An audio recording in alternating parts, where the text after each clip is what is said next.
Cuanto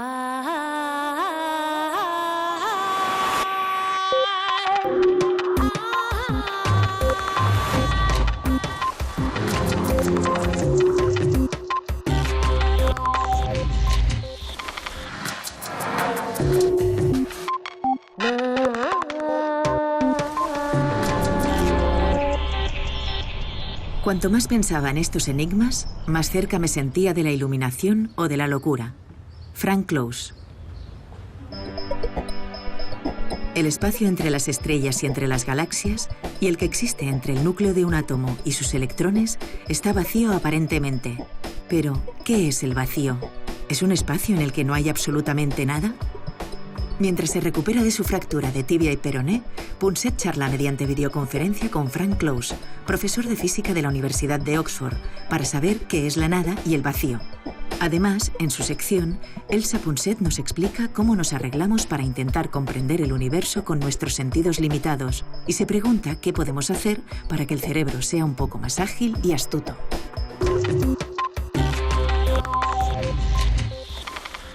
Profesor Close, esta noche vamos a hablar sobre un tema fascinante.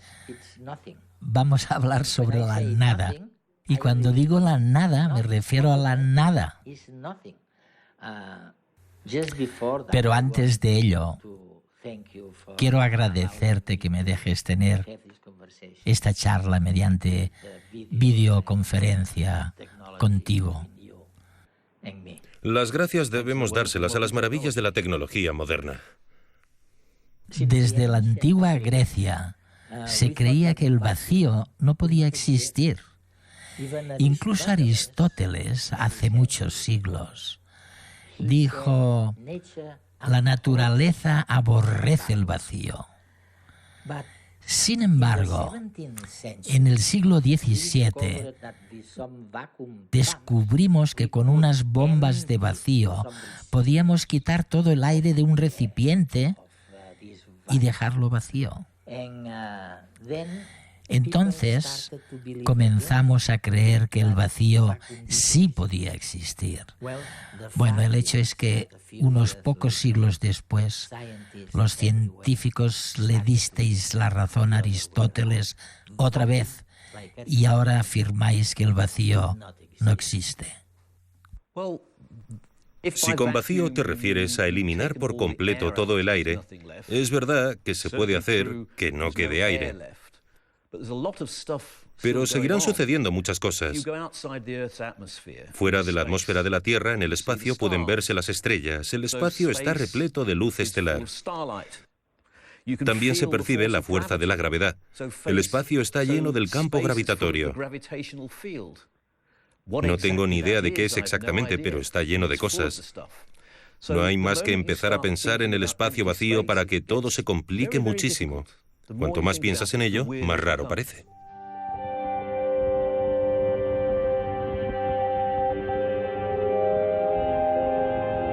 Los científicos han aprendido muchas cosas sobre el universo, pero todavía hay algunas cuestiones que solo los filósofos se atreven a contestar. Una de estas preguntas es: ¿existe la nada? Este cuarto, por ejemplo, no está vacío. Pero si quitáramos todos los muebles, seguiría lleno de aire. Si el cuarto estuviera sellado herméticamente, podríamos quitar todo el aire con unas bombas especiales. Ya no tendríamos átomos dentro de este espacio. No habría materia.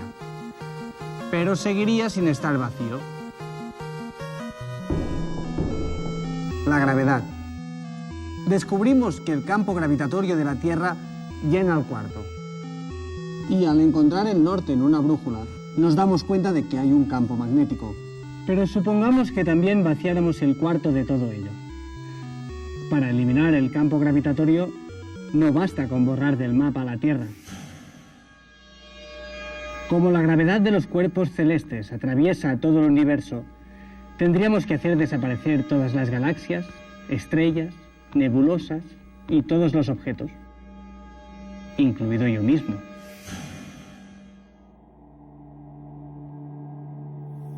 ¿Qué pasaría entonces? ¿Tendríamos un lugar realmente vacío? ¿Una especie de matriz espacial? ¿Un lugar donde realmente no hay nada? ¿O sería esto la nada? Incluso sin que hubiese nadie presente para hacerse estas preguntas.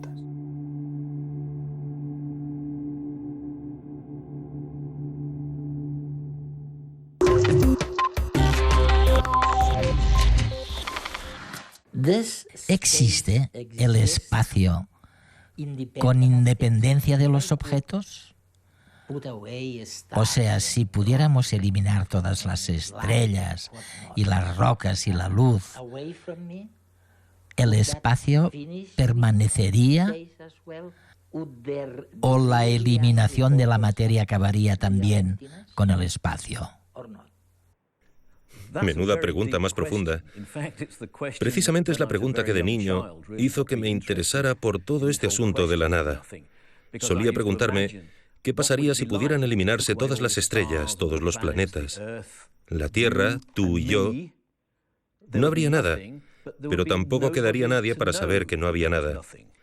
Cuanto más lo pensaba, más extraño me parecía. Si no había nadie, para saber que no había nada, ¿podía considerarse realmente nada?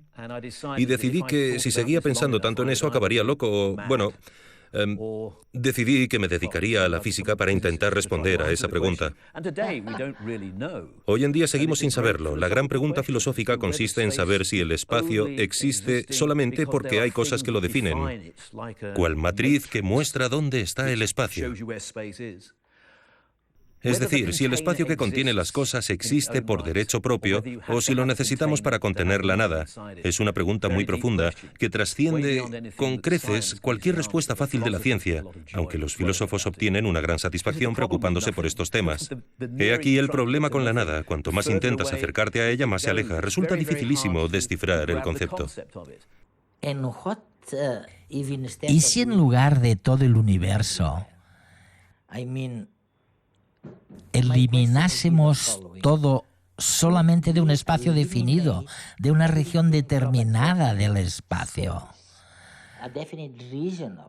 Lo que quedaría sería la nada primordial, el vacío de que estamos hablando. En la actualidad diríamos que sí. Desde el descubrimiento de la teoría cuántica, sabemos que en cuanto intentamos analizar con precisión algo, o la nada, se vuelve más complejo y que, por raro que suene, ahora mismo y en todo momento, entre bambalinas, surgen y desaparecen burbujeantes pequeñas partículas de materia, lo que nos forma a ti y a mí, y de antimateria, su extraño opuesto. Son efímeras, efervescentes, no las notamos, pero ahí están, aunque no las veamos. De hecho, la teoría sostiene, y los experimentos así lo confirman, que siempre están presentes. La imagen moderna del vacío sería un mar burbujeante de partículas y antipartículas que surgen de la nada y desaparecen. Pero ahí hay algo, aunque lo llamemos nada. Hace unos años, un físico estadounidense amigo me dijo: Eduardo, no lo dudes, caminamos sobre una nube de electrones. Y cuando intentamos imaginarlo, nos cuesta pensar que haya solidez en la materia. Mi pregunta es la siguiente: este campo tan poderoso dentro de los átomos, entre los electrones y el núcleo, ¿qué demonios es? No caben dudas de que el átomo está vacío en lo que concierne a partículas. En el centro del átomo se halla el núcleo atómico, que es muy compacto. Luego, bastante lejos, encontramos partículas llamadas electrones que giran a su alrededor. Pero entre ambas cosas lo que hay es nada. Sin embargo, ¿qué es lo que hace que los electrones giren alrededor del núcleo? Pues la atracción. la fuerza eléctrica que atrae a las cargas opuestas. El núcleo tiene una carga eléctrica positiva, mientras que los electrones tienen una carga negativa. Lo negativo y lo positivo se atraen. Las fuerzas eléctricas mantienen unidos a los átomos. Vamos, que aunque el interior del átomo esté vacío, desde el punto de vista de las partículas, está muy lleno de fuerzas electromagnéticas. Cuando choco las manos entre sí, las fuerzas eléctricas de los átomos impiden que una mano atraviese la otra. Así pues, aunque los átomos estén muy vacíos, si pensamos en partículas, están muy llenos de fuerza. La materia no está realmente vacía, sino repleta de fuerzas. Por más sólido que parezca un objeto, un martillo, por ejemplo, a escala atómica la materia es etérea. En realidad, las partículas de las que están hechos los átomos ocupan un espacio completamente desdeñable. El átomo es, prácticamente, un espacio vacío. Mira el punto al final de esta oración. Su tinta tiene unos 100.000 millones de átomos de carbono. Si quisiéramos ver algunos de estos átomos a simple vista, tendríamos que agrandar el punto hasta que midiese unos 100 metros de diámetro. Esto nos muestra lo pequeños que son los átomos. Pero si quisiéramos ver el núcleo atómico, compuesto por protones y neutrones, tendríamos que seguir aumentando el tamaño del punto hasta que midiera 10.000 kilómetros.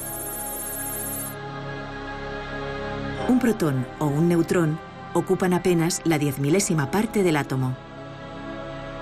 Y si ampliáramos el punto 25 veces la órbita de la Luna alrededor de la Tierra, veríamos los quarks, unas partículas de las que están hechos los protones y neutrones. Las partículas que componen el átomo son tan pequeñas que el mismo átomo parece vacío. ¿Por qué es sólida la materia entonces si los átomos están casi vacíos? En realidad, el espacio dentro del átomo está lleno de un campo electromagnético poderosísimo. Este campo mantiene los electrones unidos al núcleo atómico e impide que los átomos se atraviesen entre ellos. Sin este campo magnético, no existirían las caricias ni los golpes, y el universo sería tan insustancial como la nada.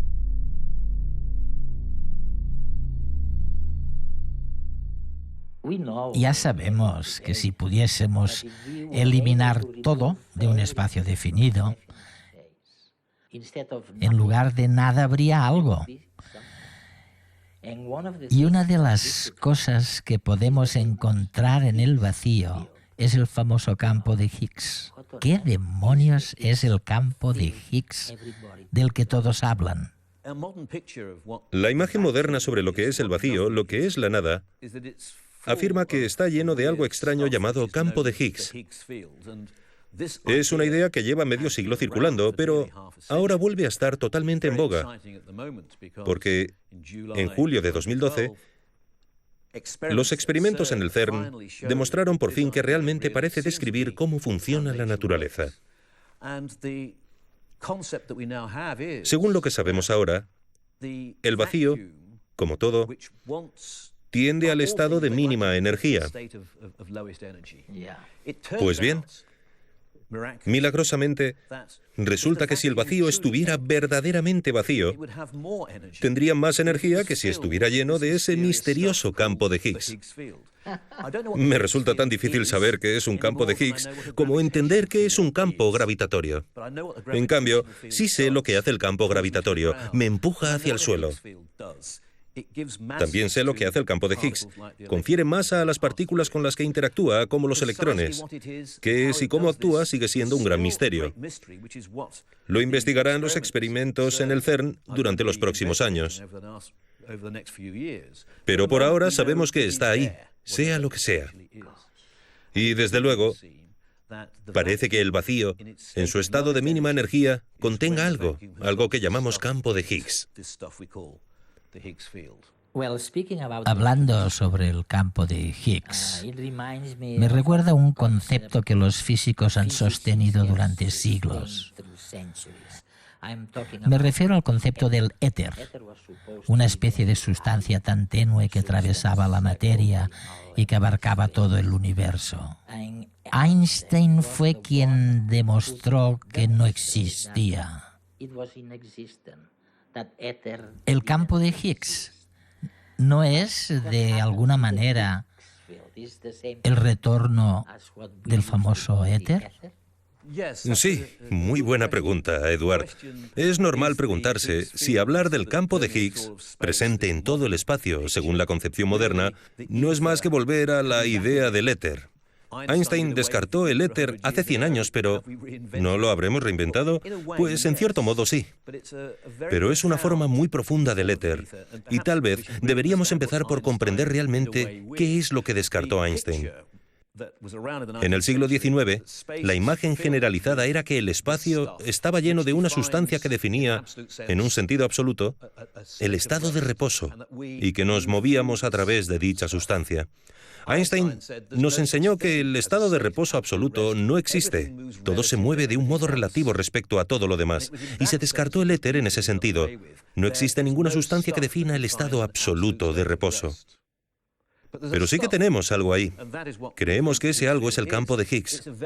Es un éter muy profundo que acata todas las reglas de la teoría de la relatividad.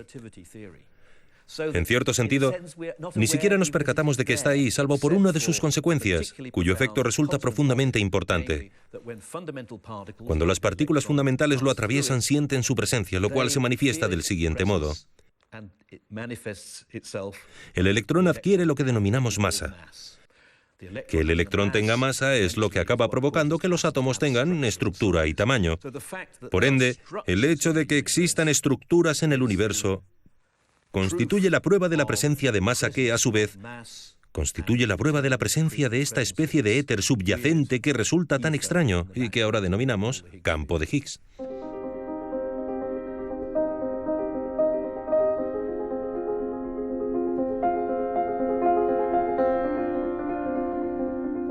Imaginaros que un día descubrís en vuestras casas un salón que nunca habíais visto. Y dentro de ese salón encontráis varias puertas. Y al abrirlas veis más salones con más puertas. Esto es lo que les sucede a los físicos que estudian el universo. Curiosamente, a cada puerta que se abre con el avance científico, se desvelan otras que permanecen sin abrir. Cuanto más sabemos, más aumenta el volumen de lo que desconocemos. Ese es el camino que hemos seguido en la indagación sobre la naturaleza de la nada. Cuanto más hemos investigado sobre algo que parecía sencillo, el vacío, hemos visto que el asunto era mucho más extraño y complejo de lo que parecía. Todos conocemos las 4 fuerzas o las interacciones fundamentales: la gravedad, el electromagnetismo, la nuclear débil y la nuclear fuerte. Pero parece que si no fuera por los efectos del vacío, la intensidad de todas las fuerzas sería igual. No sería como ahora, con una gravedad muy débil, un electromagnetismo muy fuerte. Si esto es cierto, el vacío es lo que decide no solo la fuerza de las interacciones fundamentales, sino cómo es la estructura de la realidad. Sí, la física cuántica demuestra que el vacío no está vacío. Aunque no te hubiera hablado del campo de Higgs, la teoría cuántica demostró hace ya 100 años que el vacío no está vacío. Y que, cuanto más atentamente se examina, más se manifiestan lo que denominamos fluctuaciones virtuales, partículas y antipartículas que surgen y rápidamente desaparecen. Aunque parezca ciencia ficción, los experimentos corroboran que esto es así. La idea, en teoría, según confirman los experimentos, es que si pudiéramos entrar en estas diminutas nubes cuánticas, y para ello sería preciso realizar experimentos mediante energías tan enormes que resultan difíciles de imaginar, pero que en principio son concebibles, Entonces, sería posible observar la verdadera naturaleza de las fuerzas sin el vacío cuántico que las distorsione. Y en esas circunstancias creemos que descubriríamos que en realidad las fuerzas tienen la misma intensidad intrínseca. Hasta ahora las hemos percibido a través de la nube de vacío virtual que enmascara la realidad y hace que parezcan aquí y ahora tan distintas entre sí.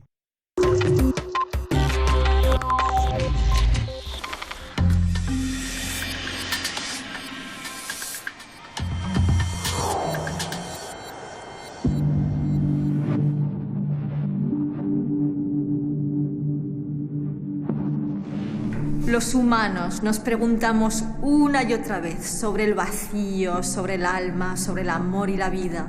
Y para encontrar respuestas a estas grandes preguntas dependemos de nuestro cerebro, que es como una pequeña caja negra a la que le llega información a través de 5 ventanas.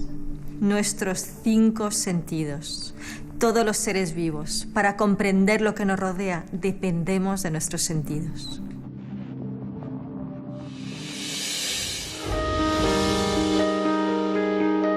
¿Os habéis planteado alguna vez cómo percibe el mundo exterior una hormiga? Una hormiga no ve bien.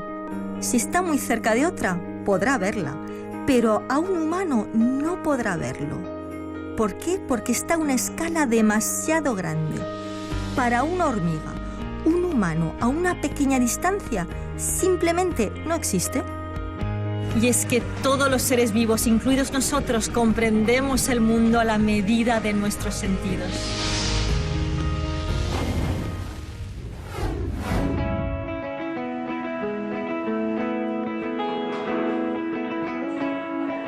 El cerebro hace lo que puede con los medios que tiene, pero como cualquier estructura física, tiene limitaciones. Y vamos a comprobarlo en este restaurante a oscuras.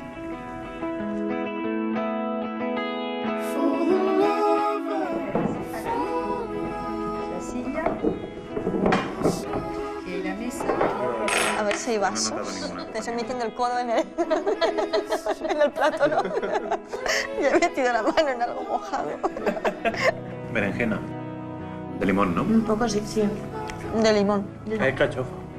Ah, los rollitos esos son alcachofas. ¿Verdad que no hay cuchara? Sati me está robando mi vino. No. Sí. Ay, acá sí. Vaya. Nos acaba de complicar la noche. ¿Qué lleva este vasito? Galletas. ¿Galletas? ¿Solo galletas? No, algo más. Y algo más. Que no sabemos No sabemos distinguir qué es. Era una crema de calabaza. Anda, haremos eso. Mira. Mira qué bien. Si cerramos los ojos, nos será muy difícil distinguir si bebemos vino blanco o tinto, si comemos carne o pescado. Nos está faltando un sentido al que estamos acostumbrados para comprender la realidad. Y es que el cerebro interpreta la realidad en función de la información que le llega y ahí decide qué es más importante. Por ejemplo, los bordes de los objetos van a tener más importancia que el interior y las esquinas van a tener más importancia que las líneas rectas. ¿Por qué? Porque contienen más información. Y si hay alguna información que no le llega al cerebro, como en este caso, la rellena, imaginando lo que podría haber ahí fuera.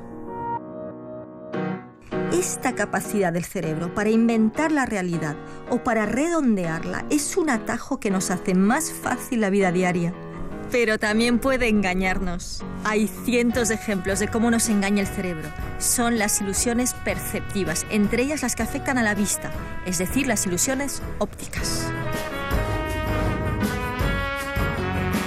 Quizás hayáis oído hablar de las tuercas imposibles de Jerry Andrews o los sorprendentes trucos de magia de Richard Wiseman que juegan con esa capacidad que tenemos de ver solo lo que queremos ver.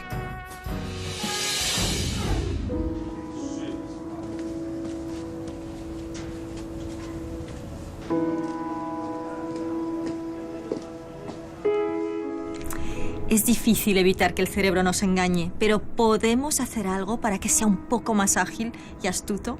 El neurólogo Lawrence Katz recomienda lo que llama neurobics, es decir, una especie de gimnasia de las neuronas que aumenta las conexiones entre las células cerebrales.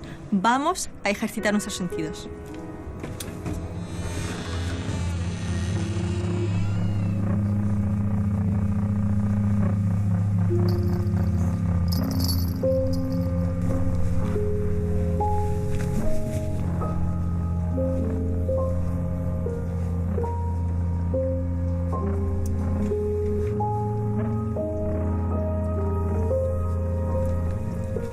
De entrada podemos explorar la riqueza de nuestros sentidos. ¿Hasta dónde quieres llegar?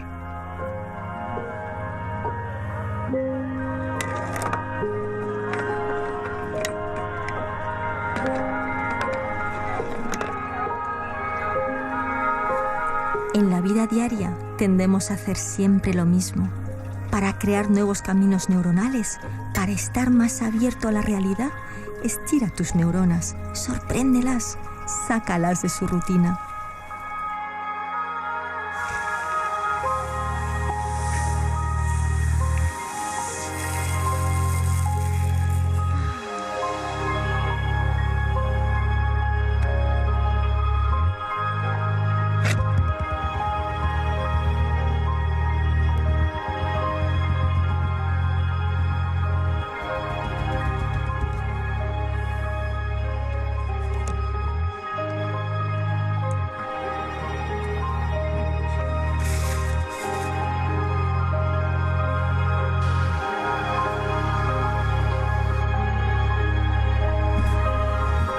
Gracias.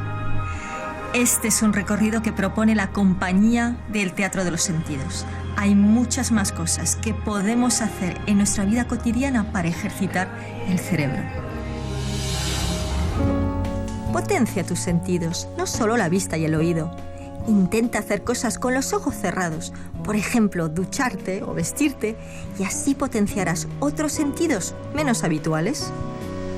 Utiliza tu mano no dominante de vez en cuando, para comer o para lavarte los dientes. Cambia objetos familiares de sitio, como la papelera, un lapicero o una lámpara. O cambia de ruta para ir a los sitios habituales.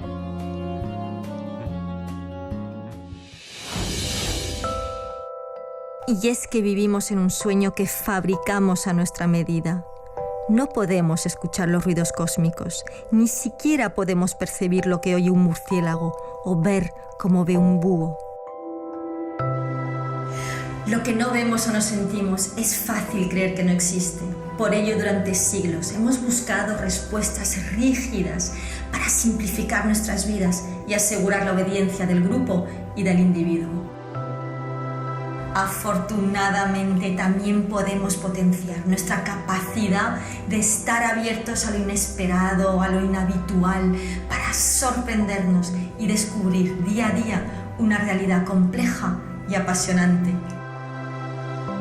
No es magia, es inteligencia emocional.